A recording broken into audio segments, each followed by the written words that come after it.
Hello horror fans, and welcome to another edition of Silver Screams. Today we are talking about the pilot and Hellweek episodes of Scream Queens. Oh my gosh, guys, I think I love this show. This show is amazing, and I don't know if you guys had seen my Comic-Con interviews with the cast, but if you haven't done that, feel free to check out the playlist and check those out because it was a ton of fun getting to talk to them. Although I will say, I was pretty much speechless when I got the chance to talk to Jamie Lee Curtis. Literally speechless. I'm pretty sure I sounded like an idiot. But the entire cast is great. Emma Roberts is great. Everybody was just fantastic. So let's talk about this and why it's amazing. So the opening, within like 2 minutes of this show, I knew I was going to love it. And I know that that sounds really morbid, and to have a big smile on my face with such a dark opening is really weird to say. But the dialogue in this opening is fabulous. It exemplifies everything that makes for actually a really good horror comedy. You have a group of really terrible people who are not deserving of the wonderful things that they have in life and are so narcissistic and so wrapped up in the petty nonsense that they think is important that they allow somebody to die. And it's just very interesting in the way that this comes across. And again, I know it sounds really morbid to say that that was a really hilarious opening and that I knew within those first 2 minutes that I liked this show, but I did. Ever since this show was announced, I was excited for it just because Jamie Lee Curtis's name was attached to it. But ever since I saw the trailer for it, I knew this was something I wanted to watch. So given that they got the first 2 minutes spot on in terms of tone, I was very satisfied. So there are a couple really big things to talk about in this episode. This has to do with a slasher killer. They are confined to the rules that we know of in everyday life. Like, they can't teleport, they don't have any supernatural abilities. At least that's the way it seems. There's this mystery about what happened 20 years ago. It's very similar to Scream in that aspect. For those of you who haven't seen season 1 of MTV's Scream, which is surprisingly good, I will wait for you to go and watch that all 10 hours, and then you can come back here. So I will wait. If you've already finished season 1 of Scream, it's going to feel very familiar. But, you know, if you haven't, whatever. It's fine, because this is something that has come out in the wake of Scream. And so it's important to acknowledge the stuff that came before it, I suppose. But that's not what it's really about. At its heart, it is very much still a horror comedy, which was what Scream was. But this is like the hyperbole used to satirize, I guess, college life and sorority life. It's just, they cranked it up to 11. It's kind of phenomenal. So this scandal happened 20 years ago. It was covered up. And the current Kappas of this day and age are just as narcissistic and cruel as they were back then. The dean, who in my interviews at Comic-Con, the character is very much hiding under the guise of feminism in order to enact her own personal vendettas, which is very interesting. You know, anytime any ideal concept is used as justification for personal gain, it's always very interesting to watch. And again, having it be feminism is it kind of hits close to home, but in all fairness, again, a lot of people use any sort of idealism to kind of justify their actions. So on the one hand, I totally get it. But so this dean is basically, she hates the Kappas for, I mean, everybody hates them. But she hates the Kappas, so she forces them to enact a policy where they have to accept everybody who pledges them, which means that everybody who pledges, regardless of race, gender, social standing, or disability, they have to accept them, much to the chagrin of Chanel, who is the president of the university's chapter, and who thrives on the fact that this is a class system and that she happens to be the queen bee. She happens to be the top of the food chain, even though the only reason she got there is because a terrible accident happened to her predecessor. We know that what happened to Chanel's predecessor is the direct result of the Red Devil's actions, and that at this point in the series he's killed several people on campus, including the housemaid, I suppose, and then as well as Deaf Taylor Swift, which on the one hand, okay, yeah, kind of funny. On the other hand, really, guys? Really? Like, really? So, this Red Devil has killed a couple people, and we know for a fact that he or she now has potentially multiple accomplices. We know that he or she allowed Jonas to live, and that's not his name. His name in the show is not Jonas, but he's played by a Jonas brother. But so he's Chad's gay best friend, and it looks like he gets killed in the middle of towards the end of the episode. And instead of getting killed, he's actually in cahoots with whoever's in the Red Devil costume.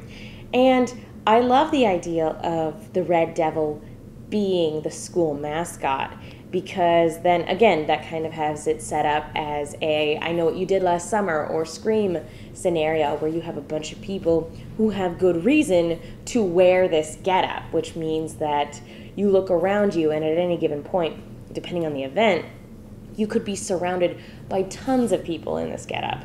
And I'm fully expecting that later on in this season. Probably favorite scene in the entire episode was the scene where Ariana Grande's character, I want to say Chanel number 2? Yes, Chanel number 2 was murdered. And I will say that her getting killed off was not at all a surprise, because she was one of the really big name headliners, but she did absolutely no press for this show. So, I mean, it doesn't take a genius to kind of put 2 and 2 together to figure out that she wasn't going to make it. I was not surprised at all. The second she got up from the blood oath ceremony that Chanel Googled, the second she did that, I kind of knew she was a goner. And even before then, I was kind of predicting that. But anyway, that's irrelevant.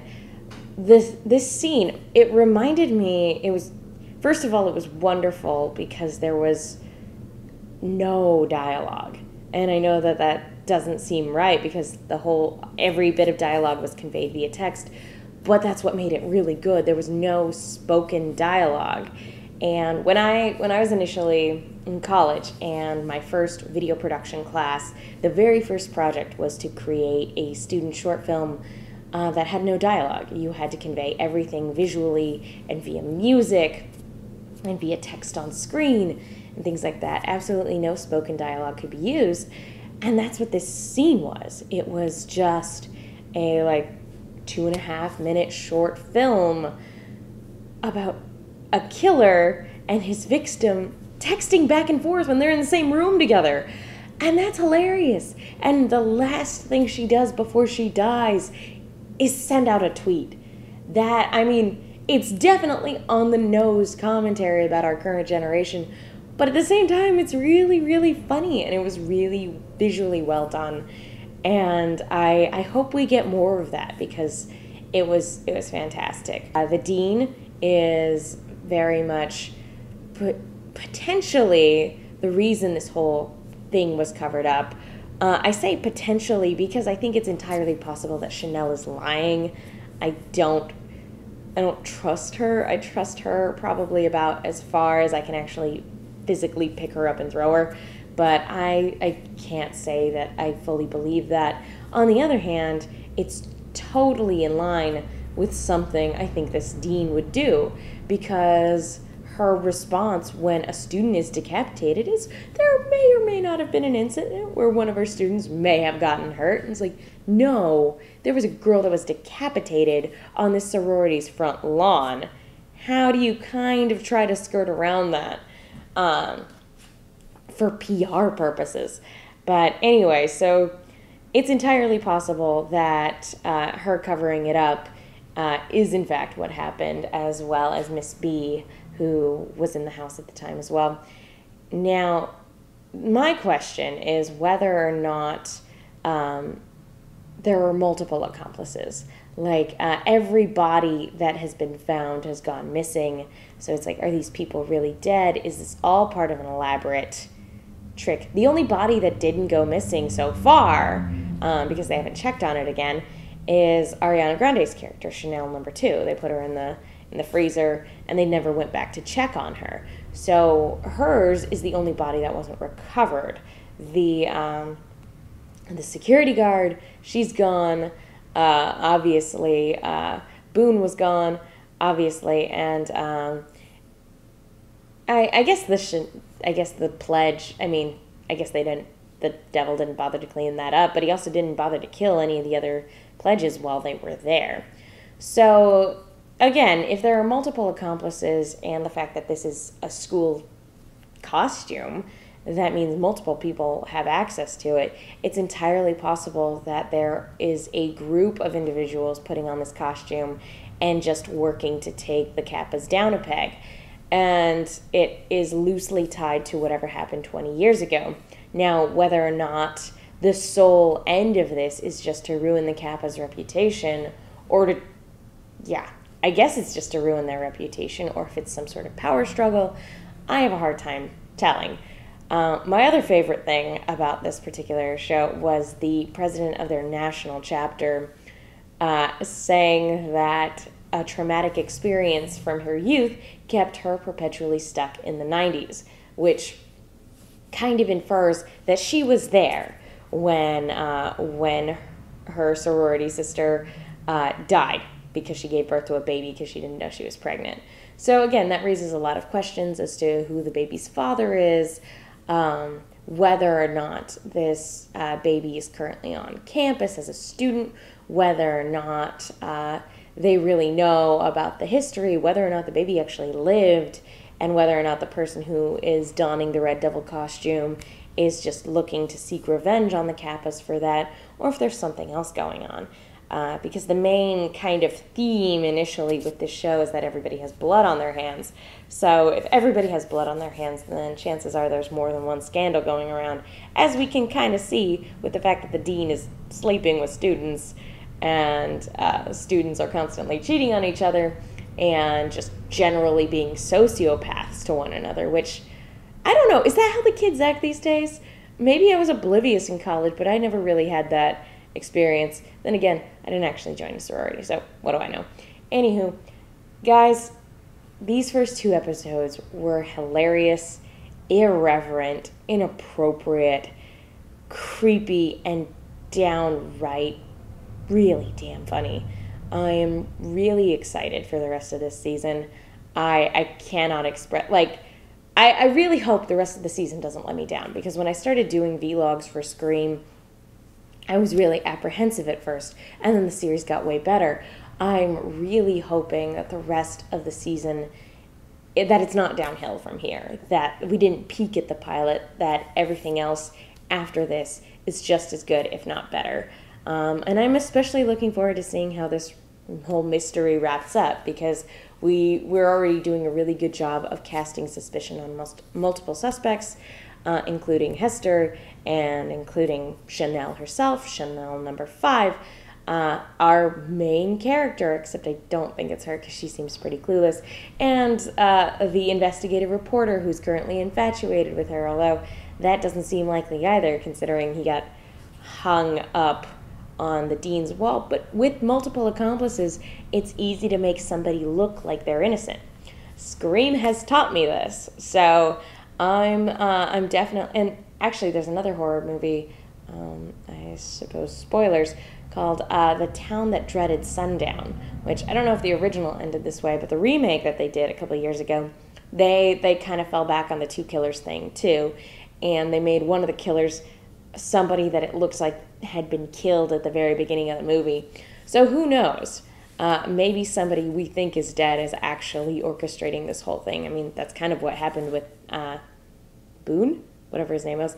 Anywho, I'm really looking forward to this. I hope the rest of the season doesn't disappoint, but I am just genuinely excited to see where this is going.